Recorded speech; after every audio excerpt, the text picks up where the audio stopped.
지난 수요일에도 제가 말씀드렸는데 여러분들 묵상을 돕기 위해서 잠깐 좀 그 시대적인 상황을 말씀을 드려야 될 것 같습니다. 역대기 상하는 이스라엘 백성들이 멸망한 뒤에 다 그 바벨론의 포로로 끌려가고 또 뿔뿔이 흩어지고 또 소수의 사람들은 본토에 남아서 종이 되고 노예가 되고 뭐 이런 나라가 완전히 멸망당하는 아픔을 경험을 했습니다. 근데 놀랍게도 70년 뒤에 하나님께서 말씀으로 약속하셨던 것처럼 그 나라가 다시 회복되었습니다. 그래서 포로로 끌려갔던 이스라엘 백성들이 70년 만에 다시 본토로 돌아왔고 폐허가 되었던 그 본토에서 그들이 성전을 다시 짓고 이스라엘 성벽을 다시 쌓는 그런 일들을 진행을 했습니다. 새로운 이스라엘을 이룰 수 있도록 하나님께서 기회를 주시고 세상을 움직여 주셨던 것이죠. 그리고 부푼 마음을 가지고 70년 만에 고국 땅으로 돌아와서 열심히 성전을 짓고 성벽을 짓고 그런 일에 헌신했던 이스라엘 백성들이 그 이후에 새로운 이스라엘이 만들어지는 일들에 진척이 없자 서서히 지치고 좌절하고 낙심하고 있었을 그때 그런 이스라엘 백성들을 위로하고 격려하기 위해서 기록되도록 하셨던 말씀이 바로 이 역대기 상하의 말씀입니다. 이스라엘 백성들을 위로하고 싶어서 좌절하고 낙심해 있는 이스라엘 백성들에게 다시 용기를 주어서 그들이 하나님께서 기대하시고 원하시는 그들을 통해 이루기를 원하시는 새로운 이스라엘을 다시 세워나가는 그 일에 헌신하도록 그들에게 힘과 용기를 주시기 위해서 기록되도록 했던 말씀이 바로 역대기 상하의 말씀이었던 것이죠. 근데 여러분 역대기 상 1장부터 앞부분에 무슨 얘기가 나오냐면요. 족보, 계보의 이야기가 쫙 나옵니다. 이스라엘 백성들이 좌절하고 낙심해 있는 상태에 있는데 그들을 위로하기 위해서 이 역대 상하를 기록하셨던 하나님이 왜 근데 앞부분에 족보, 이 계보를 기록하게 하셨을까? 생각해 봐야죠. 그렇죠? 우리에겐 별로 위로가 안 되잖아요. 좌절하고 낙심해 있는 우리에게 이스라엘의 족보와 계보는 위로가 되지 않을 수 있겠지만 그렇지 않습니다. 이스라엘 백성들에게는 이것보다 더 큰 위로가 없었습니다. 왜 그럴까요, 여러분? 그 족보에 보면 그 족보의 시작이 이스라엘 민족의 조상인 아브라함부터도 아니고 아담부터 시작됩니다.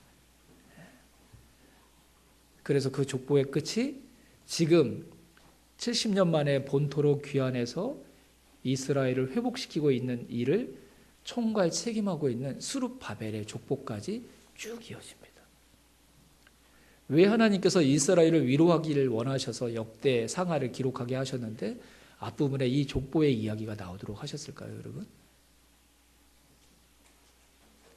한 인생이 자기에게 주어진 한 세대를 살아가는 건 결코 쉬운 일이 아닙니다. 수많은 역경과 고난, 좌절과 아픔을 경험해야지만 나에게 주어진 한 생애를 살아내는 일들이 가능합니다. 오늘 우리가 읽었던 역대상 4장 9절에서 10절 말씀에 보면 야베스라는 사람이 나오는데요. 우리가 잘 알고 있는 말씀이죠. 이 야베스의 이름의 뜻이 뭐죠, 여러분? 수고, 고통 이런 뜻이에요. 야베스의 어머니가 너무 고통스럽게 아들을 낳았는데 그 아들의 이름을 수고 고통이라는 야베스라고 이름을 지은 것입니다. 모르겠어요. 어떤 상황인지 정확하게 알 수는 없지만 가정 형편이 어려웠는지 먹고 사는 것 자체가 불가능할 정도로 힘든 상태였는지 아니면 죽을 고비를 넘겨가면서 낳았던 아들이었는지 하여튼 결코 평안하고 좋은 상황에서 이 야베스라는 아이가 태어난 게 아니었으면 틀림이 없는 것 같습니다. 그리고 아이가 아팠는지 이 아이가 더 오래 살 것이라는 희망조차도 보이지 않았기 때문에 귀하게 나왔던 그 아이의 이름을 수고 고통 야베스라고 이름을 지을 수밖에 없었던 아주 힘든 상황이었음에 틀림이 없었을 것입니다.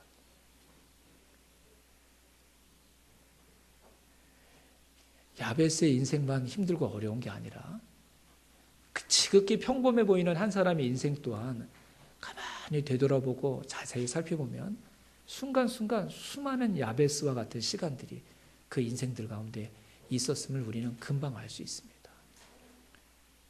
인생은 야베스입니다. 하나의 야베스, 수고와 고통의 산을 넘으면 또 다른 야베스가 기다리고 있는 것. 그래서 또 다른 야베스의 산을 넘어야 되는 것이 인생입니다. 한 세대가 자신의 인생을 살아냈다는 말은 헤아릴 수 없는 수많은 야베스의 산을 그 한 사람이 걸어갔다는 의미일 것입니다. 근데 역대상 1장부터 이어지는 족보는 아담으로부터 스룹바벨 때까지 족보를 계속 이야기합니다. 무슨 의미일까요, 여러분? 그 수많은 야베스와 같은 고통을 가지고 있었던 인생들, 그래서 그 자리에서 그의 인생이 끝날 수 있었던 수많은 위기를, 고난을 가지고 있었던 그런 인생들 가운데 하나님께서 역사하셔서 그 다음 세대로 그 세대가 이어지고 삶이 이어지고 생명이 이어지도록 하나님께서 역사하셨음을 그 족보와 계보를 통해 하나님께서 말씀해 주고 싶어 하셨던 것이죠. 기적이었습니다. 특별히 이스라엘은 연약한 나라고 작은 나라고 특별한 군대를 갖지 못한 다른 나라와 전쟁에서 승리할 수 없는 나라였음에도 불구하고 아담으로부터 시작되었던 그 족보와 계보가 지금 수룹바벨 때까지 이어졌다는 것은 우연이 아닙니다. 인간이 가지고 있었던 능력과 힘 때문만으로도 가능한 일이 절대 아니었습니다. 그 한 세대 한 세대를 살아계신 하나님께서 은혜로 지키시고 보호하셨기 때문에 가능한 일이었음을 이 족보를 통해 알 수 있는 것이죠.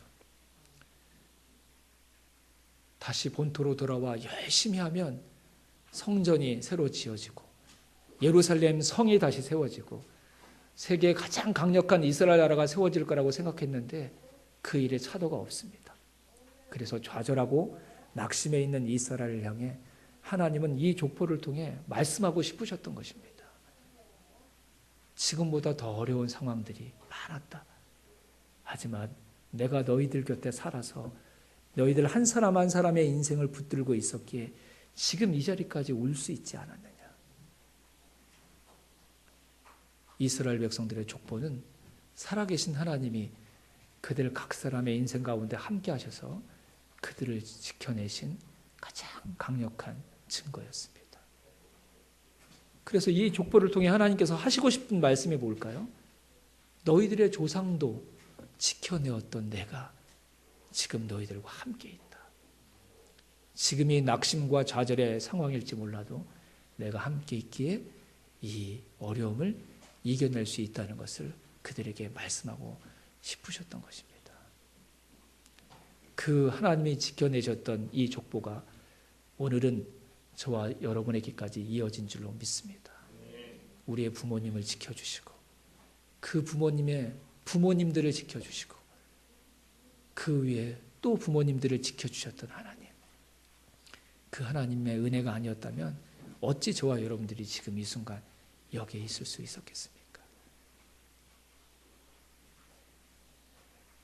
야베스는 그렇게 고통과 아픔 속에서 태어났지만 자신의 인생이 야베스라는 이름의 뜻처럼 수고와 고통으로 끝나지 않기를 원했습니다.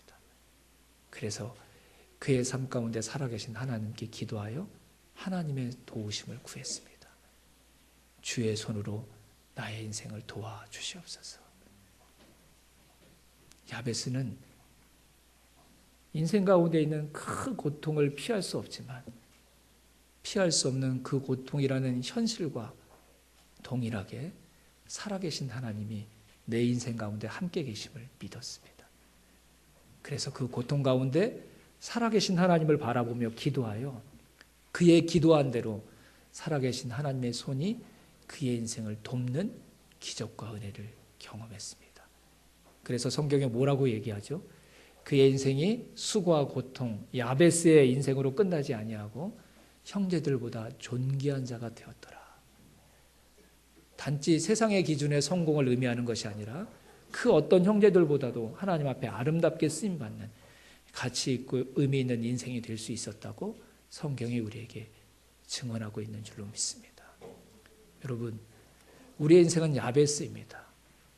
이걸 바꿀 수 있는 사람은 아무도 없습니다. 하지만 저와 여러분이 지금 서 있는 이 자리까지 올 수 있도록 우리의 부모님을 붙드시고 그 선조들의 인생 가운데 함께 하셔서 살아계신 하나님의 은혜로 그 선조들의 인생을 지켜내신 하나님, 그 살아계신 하나님이 저와 여러분의 인생도 오늘 붙들고 계신다는 사실을 기억하시기를 주님의 이름으로 축원합니다. 우리의 인생이 야베스지만 야베스가 보았던 살아계신 하나님을 우리가 동일하게 바라보고 그 하나님께 도움을 구한다면 하나님께서 저와 여러분의 다음 세대의 족보가 저와 여러분의 인생 가운데 이어질 수 있도록, 쓰여질 수 있도록 신실하게 일하실 줄로 믿습니다. 하나님의 손이 저와 여러분을 돕고 계십니다. 우리를 넘어뜨리려고 했던 힘든 상황들만 바라보지 마시고 그 상황을 딛고 일어서서 야베스라는 이름으로 끝나지 아니하고 누구보다도 존귀한 인생 되도록 저와 여러분의 인생을 돕고 섬기기를 원하시는, 이끌어 가시기를 원하시는 살아계신 하나님을 바라보는 저와 여러분들, 또 우리 모든 전 세대들이 다 될 수 있기를 주님의 이름으로 축원합니다. 오늘 그 살아계신 하나님이 저와 여러분의 인생 가운데 베푸신 가장 큰 은혜를 기억하면서 우리 자녀들과 함께 성찬 예식을 거행하려고 합니다. 살아계신 하나님이 내 인생 가운데 계시는 것을 알고 고백하고 그분을 붙들려고 한다면 하나님은 반드시 저와 여러분의 인생을 도우십니다. 그래서 가장 불행하고 가장 안타까운, 가장 어리석은 인생이 어떤 인생이냐면 그 하나님을 알지 못하고 깨닫지 못하는 인생들입니다. 근데 우리가 지었던 죄가 하나님과 우리 사이를 갈라놓았습니다. 하나님이 우리를 돕고 싶으셔도 도울 수 없는 하나님과의 단절을 만들어내고 말았습니다. 그런 저와 여러분의 인생에 하나님께서 예수 그리스도를 보내주셔서 죄로 하나님과 우리 사이가 갈라졌던 그 틈을 메우시고 하나님께서 언제든지 저와 여러분을 돕기를 원하실 때 도우실 수 있도록 하나님의 그 선하신 손길, 능력의 손길이 저와 여러분의 인생을 붙들 수 있도록 우리 예수님을 통해 저와 여러분 하나님 사이에 있었던 죄의 문제를 해결해 주신 줄로 믿습니다.